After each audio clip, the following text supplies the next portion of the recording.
प्रतिकार नहीं किया गया है अभी तक, पे शोध चल रहे हैं। जैसे आपने कहा कि ये बीमारी आनुवंशिक होती है, जी। आपसे ये जानना चाहेंगे कि माता पिता दोनों को होने से ये आगे बढ़ेगी या किसी एक को भी यदि इस रोग से वो ग्रस्त है तो इसके आनुवंशिक रूप से बढ़ने की आशंका बनी रहेगी? जी बिल्कुल, आशंका बनी रहती है। अगर माँ बाप दोनों हैं तो 50% जो है सिबलिंग्स, जो बच्चे होते हैं, तो उनको होने के चांसेस हैं।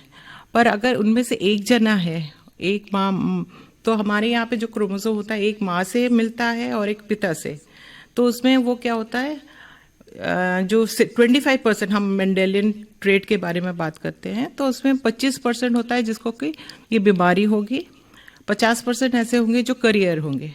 वो दिखाएंगे नहीं, अपनी बीमारी के लक्षण कुछ नहीं दिखेंगे, बट कैरियर होंगे। और दो अगर पेरेंट्स, माता पिता अगर दोनों ही कैरियर रहे, उनमें से फिर से बच्चा एक सिकल सेल का डिजीज डेवलप कर सकता है। जी, तो जो करियर होंगे, जब उनका विवाह होगा, उसके बाद उनके जब संतानोत्पत्ति होगी, तो वहां पर भी आशंका बनी रहेगी बच्चे को हो सकती है। तो इसके निदान की सख्त जरूरत होती है। जैसे आप विवाह के समय आप कुंडली देखते हैं, तो उसी प्रकार सिकल सेल का भी ये स्क्रीनिंग टेस्ट जो होता है, जिससे भी हमें ठीक नहीं पता चलता, लेकिन पता चल जाता है कि इसको हो सकता है।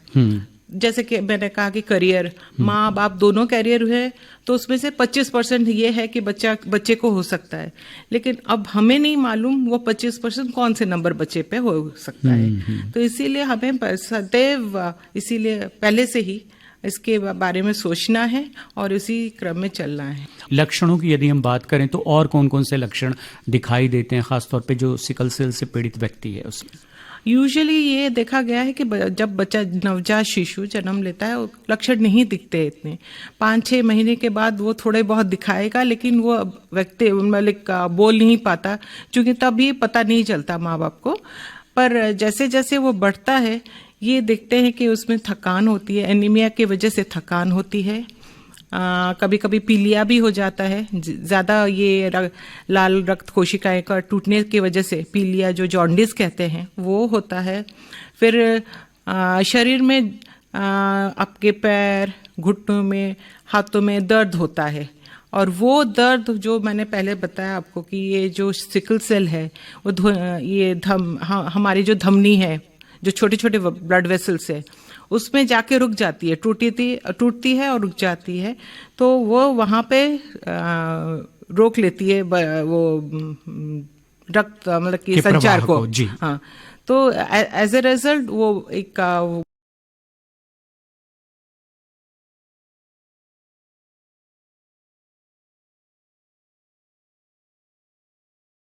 और जहाँ पे ये रोक रही है, उस बीमारी के लक्षण उस अंग के अनुरूप होते हैं।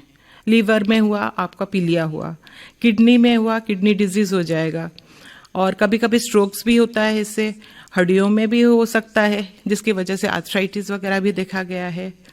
तो उस पर ज्यादा शोध कार्य करने की जरूरत है। जी, हम अपनी इस बातचीत को आगे भी जारी रखेंगे, लेकिन कार्यक्रम के इस मुकाम पर आपके पसंद के एक गीत की बारी है, तो आपसे जानना चाहेंगे कि कौन सा गीत आपने पसंद किया है?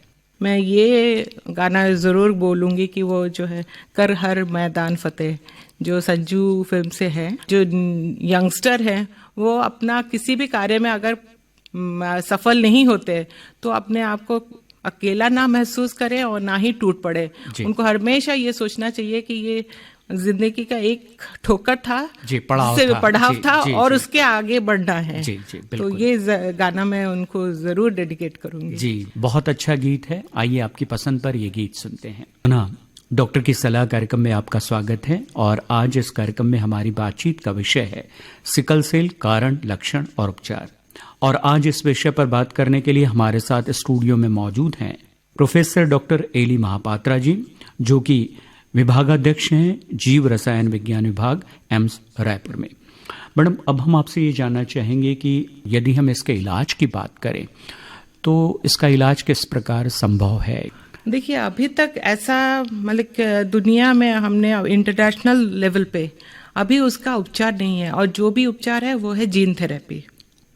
जो कि अब हमने NGS जो कि नेक्स्ट जनरेशन सीक्वेंसिंग हमने देख लिया है, उसके बाद ये हो सकता है कि जहाँ पे ये म्यूटेशन हो रहा है, एक प्रोटीन में एक अमाइनो एसिड का कण वो चेंज हो जाता है, तो उसको हम प्रिवेंट कर सकते हैं। लेकिन ये जीन थेरेपी का लेवल जो थोड़ा सा हाई है, तो अभी तक तो वो शुरू हुआ नहीं है और उसको यूज़ भी नहीं किया गया है। लेकिन ये ज़रूर है कि जिस किसी को भी सिकल सेल है उसको हम कुछ सावधानियां बरताने के लिए बोल सकते हैं, जैसे कि वो हमेशा वेल हाइड्रेटेड रहे, पानी खूब पिए, क्योंकि ये डिहाइड्रेटेड जब हो जाते हैं तो सिकलिंग के चांसेस ज़्यादा होते हैं। वो जो अर्धचंद्र या हंसिया शेप बन जाता है वो आकार ले लेता है आरबीसी। तो वेल हाइड्रेटेड रहे तो, और कभी भी कोई भी आपको बीमारी हो तो अवश्य डॉक्टर के पास जाएं, उनकी सलाह लें, घर में उपचार ना करें। और कभी बुखार आ गया, खांसी हो गई, और इन लोगों में ये भी पाया गया है कि जो अपनी जो इम्यूनिटी है, जो रोग प्रतिरोग क्षमता है जी, वो सामान्य व्यक्ति से कम है जी।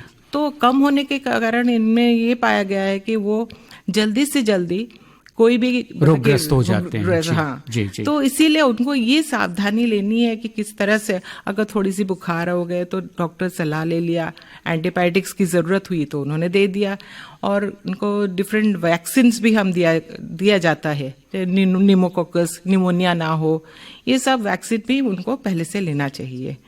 और हमेशा ये देखना है कि उनको कोई बीमारी ना हो, और जब कभी हो डॉक्टर की सलाह लें। अब सरकार का ये प्रयास है कि किस तरह से इस रोग को पूरे भारत को इस रोग से मुक्त करें 25 सालों में, जैसे कि 2047 में हम इस रोग से मुक्त हो जाएं। तो इसके लिए ये प्रयास है कि हम सिर्फ शहरों में नहीं, गांव में नहीं, बल्कि आदिवासी अंचलों में भी जाएं और वहां पे भी देखें, स्क्रीनिंग करें, किन लोगों को ये रोग है ये देखें और उसका उपचार उन्हें बताएं, जन जागरण करें, वो मेन है। क्योंकि जहाँ तक ट्रीटमेंट है, इलाज हम कर सकते हैं, लेकिन व्यक्ति अगर आता है हॉस्पिटल तभी आप इलाज कर सकते हो, लेकिन जन जागरण करना ये बहुत ज़रूरी है। जी, स्क्रीनिंग की जब हम बात करते हैं तो वहाँ पर किस तरह की जांचें होती है, या किस तरह हम जन जागरूकता लोगों के बीच फैला सकते हैं? देखिए, हम इवन एम्स में भी हम टाइम टू टाइम काफ़ी बार कैंप लगा चुके हैं। इन कैंप्स में हम ब्लड सैंपल लेते हैं और उसका सॉल्युबिलिटी टेस्ट करते हैं। पहला ये देखने के लिए कि स्क्रीनिंग में पॉजिटिव है या नहीं, फिर उसका पुष्टिकरण करने के लिए अपने लैब ले जाते हैं और उसका HPLC के द्वारा ये होता है कि नहीं, कंफर्म है, पुष्टिकरण हो गया कि नहीं इसको है बीमारी। और अगर वे ट्रेट भी है पता चल जाता है। ट्रेट मतलब जो कैरियर होता है, जो लक्षण दिखाता नहीं है बीमारी के, पर वो कैरियर है, वो अपने बच्चों को वो दे सकता है, तो वहाँ पे वो पता चल जाता है। तो ये है कि हम एक तो सैंपल कलेक्शन कर सकते हैं। यहाँ पे हमने देखा कि काफ़ी लोग इस डिजीज से पीड़ित हैं जी। और ये हम और उनमें यही जागरण लाना है कि जो शादियां हो उनमें ये जरूर देखें, स्क्रीनिंग टेस्ट कर ले, और अगर सिकल सेल के हैं तो आपस में शादी, वो मतलब कि ऐसे देखे जो एक नॉर्मल व्यक्ति हो जी, ताकि ये डिजीज और ज्यादा प्रोपागेट ना करे। जी, एक बार क्या दवा लेने के बाद, स्टार्ट होने के बाद ताउम्र ये दवाएं चलती रहती हैं? जी, ये रिवर्सिबल अभी तक नहीं हुआ है। वही मैं बोल रही थी कि शुरुआत में, अगर अभी ये प्रयास शुरू किया गया है, शोध उस पे चल रहे हैं कि जीन थेरेपी द्वारा अगर हम इसको रिवर्सिबल कर ले, या फिर काफ़ी दवाइयाँ भी इस्तेमाल किए जा रहे हैं, जैसे कि वो जिस अमाइनो एसिड की कमी है वो अगर रिप्लेस कर दिया जाए, अगर वो रिवर्सिबल हो जाए तो, लेकिन ये शोध के उस पे स्टेज पे है जी, अभी तक वो सटीक रूप से आया नहीं है। जी। कार्यक्रम के इस मुकाम पर फिर से आपके पसंद के गीत की बारी है, उसके बाद हम अपनी इस बातचीत को आगे बढ़ाएंगे। तो आपसे जानना चाहेंगे कि इस बार आपने कौन सा गीत पसंद किया है? इस बार मैंने ये स्लम डॉग मिलियनेयर का एक गाना है जय हो, जी। जिसमें कि हमें ऑस्कर भी मिला था। जी, जी। तो वो गाना मैं जरूर कहूंगी सुनाए। जी। वो हमें प्रेरित भी करता है हमारे देशवासियों को जी, कि किस जी। तरह से देश को आगे बढ़ाना है। जी, आइए आपकी पसंद पर ये गीत सुनते हैं। और आज की हमारी बातचीत का विषय है सिकल सेल, कारण, लक्षण और उपचार। और इस विषय पर जानकारी देने के लिए आज हमारे साथ स्टूडियो में मौजूद हैं professor doctor Eli Mahapatra ji, जो कि विभागाध्यक्ष हैं जीव रसायन विज्ञान विभाग, एम्स रायपुर में। मैडम, इस बीमारी की पहचान हम किस उम्र तक कर सकते हैं? जैसे ही नवजात शिशु है तो भी कर सकते हैं।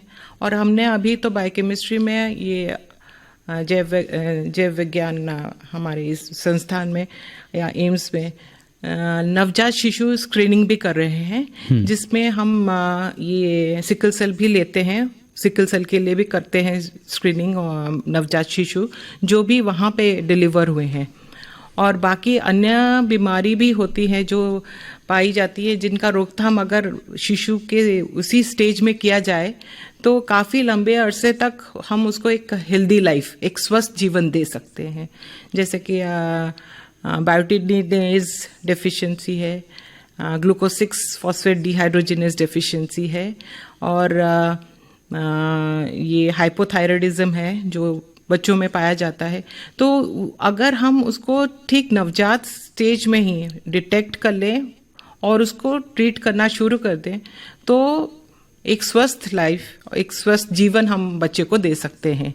जी, आपसे ये भी जानना और समझना चाहेंगे कि बचपन में जब स्क्रीनिंग होती है या जांच होती है सिकल सेल की, एक बार नेगेटिव आने के बाद क्या कोई आशंका बनी रहती है कि जब उम्र बढ़ेगी तो पॉजिटिव हो सकता है?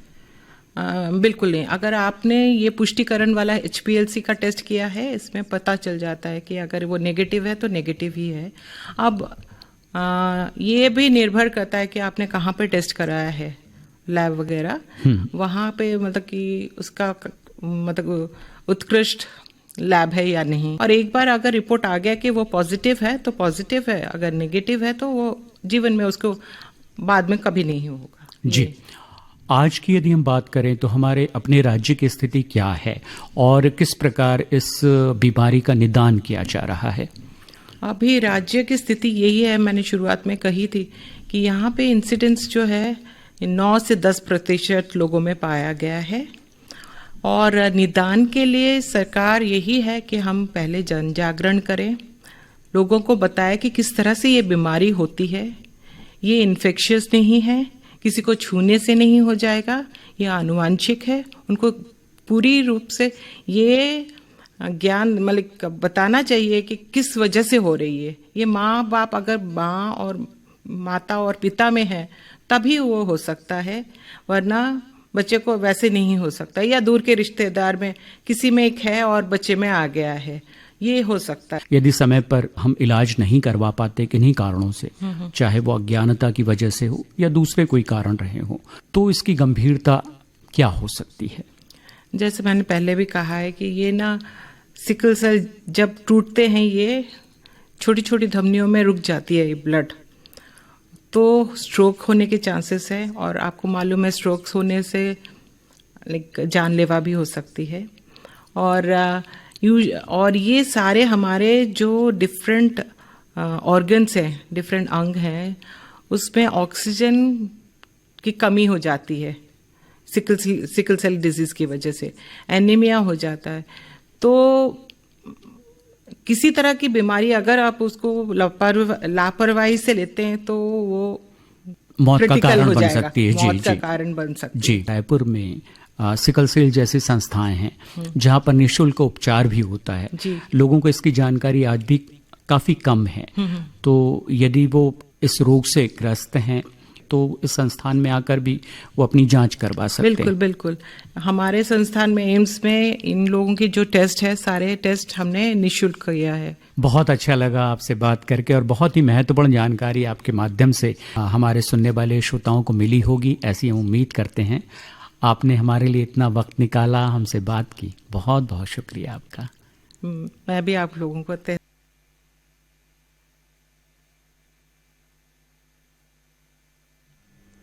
समन्वित कार्यक्रम डॉक्टर की सलाह में अभी आप सुन रहे थे सिकल सेल, कारण, लक्षण और उपचार पर डॉक्टर एली महापात्रा से पंकज मेश्राम की बातचीत।